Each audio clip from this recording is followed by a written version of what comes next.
10th class प्रथम प्रश्नावली वैदिक गणित।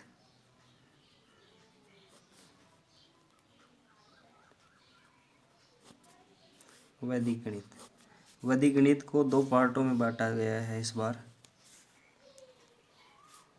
फर्स्ट पार्ट, इसमें दो चीज़ हैं, संक्रिया।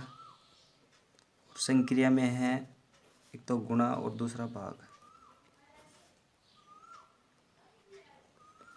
दूसरा है x का मान ज्ञात करना। x का मान ज्ञात करना।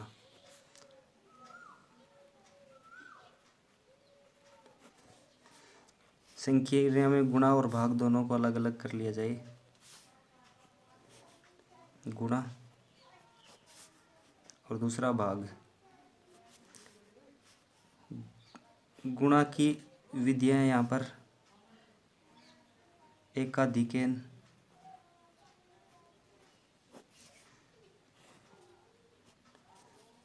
एक न्यूनेन और निखिलम विधि।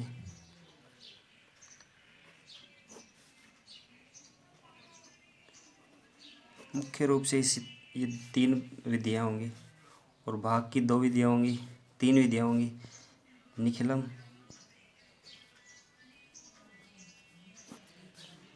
दूसरा सूत्र परावर्त्य योजित,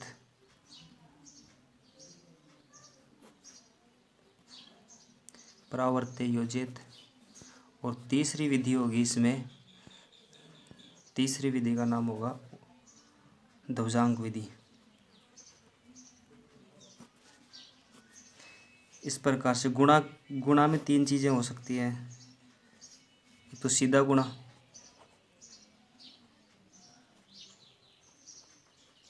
दूसरा वर्ग और तीसरा घन। इसमें हो ही गया। और x का मान निकालने के लिए भी दो तरीके हो सकते हैं। एक तो परावर्त्य विधि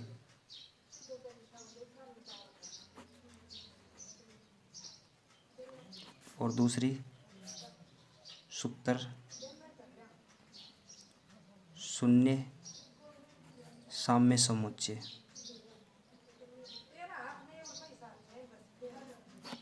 इस प्रकार से पहली प्रश्नावली का अध्ययन किया जाएगा। दोस्तों दोबारा से देख सकते हैं, हमें पढ़ना है वैदिक गणित 10th क्लास के लिए। इसको दो भागों में बांटा जा सकता है, एक संक्रिया, दूसरा x का मान ज्ञात करना।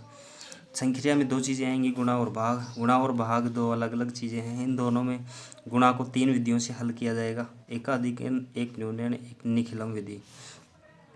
जबकि गुणा के हिसाब से हम सीधे सीधे गुणा भी आ सकता है।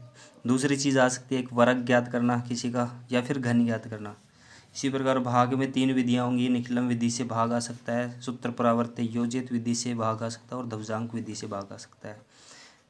जबकि x का मान ज्ञात करना परावर्त्य विधि से या सूत्र शून्य साम्य समुच्चय विधि से आएगा। इस प्रकार पहली पूरी प्रश्नावली को इस प्रकार से अध्ययन। अच्छा सुनो, सब्सक्राइब करते वक्त ना घंटी बजा देना।